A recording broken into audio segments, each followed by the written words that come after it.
Très heureux, je suis de vous retrouver ce mercredi 18 juin de l'année 2025 pour la présentation de la revue des titres des journaux parus et déjà parvenus à la rédaction de Dabarou TV. Démarrons par la manchette du quotidien Dabarou. Malanville 58 coopératives féminines de jeunes enregistrées grâce à l'ATDA 1 Vallée du Niger. Mise en œuvre du projet Sononera de l'ambassade des États-Unis.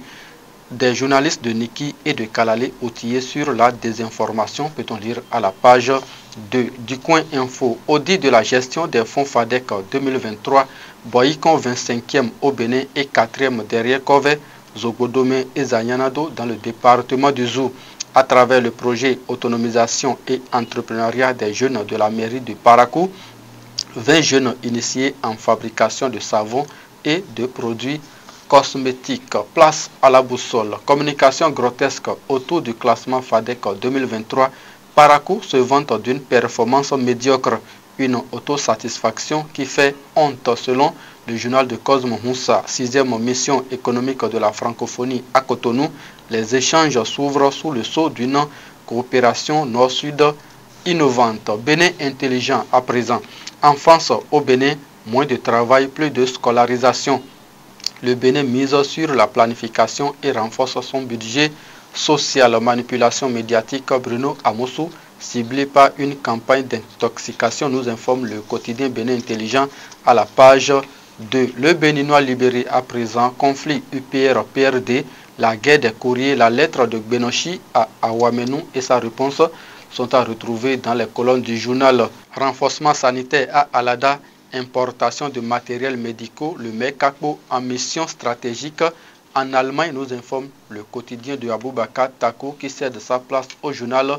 Le potentiel saisi de 43 plaquettes de drogue à Savé, un promoteur d'auto-école arrêté. Parlement des jeunes du Bénin, la liste des membres de la 4e mandature est dévoilée et déjà disponible à la page 9 du journal Le Potentiel. Le matin, ouverture à Cotonou de la réunion de la mission de la francophonie, renforcer la coopération culturelle, économique et politique entre les pays membres. Vie des partis politiques au Bénin, interpellé par l'UPR, Gracien Arouamenou, l'ex-secrétaire général adjoint du PRD, s'explique à la page 4 du journal Le Matin. Matin libre à présent, vœu d'un Bénin réconcilié après 2026.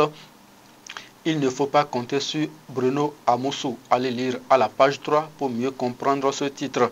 Atteinte sexuelle sur mineur à Parakou. Un homme de 42 ans condamné en appel à 10 ans de prison, dont 5 fermes, nous informe le quotidien Matin Libre. Le matinal, prise de position dans la crise à l'UPR. Interpellé Gracien Aouamenou s'explique.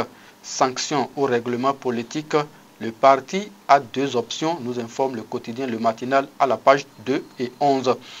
Commune de Savec, 43 plaquettes de drogue interceptées à BC. Fraternité UP contre PRD. Le bras de fer se poursuit.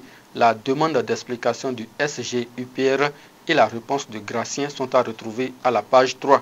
Cours des réalisations de plusieurs chantiers, les clarifications chiffres à l'appui de Jacques Ayagi sont à lire à la page 3 du journal Fraternité qui cède sa place aux autres titres du quotidien Dabarou à présent. Grâce au leadership du maire, le dynamisme et la compétence du secrétaire exécutif, Bopa, meilleur élève de la réforme du secteur de la décentralisation, peut-on lire à la page 6.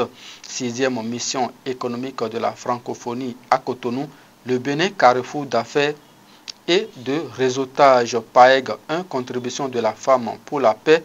Madeleine Barca responsabilise les femmes de Bétérou, nous informe le quotidien Maison ce matin. Et ce sera tout, mesdames et messieurs, pour la revue des titres de ce matin. Retrouvez notre numéro de la revue des titres sur Dabarou TV demain matin. D'ici là, portez-vous bien. Agréable journée.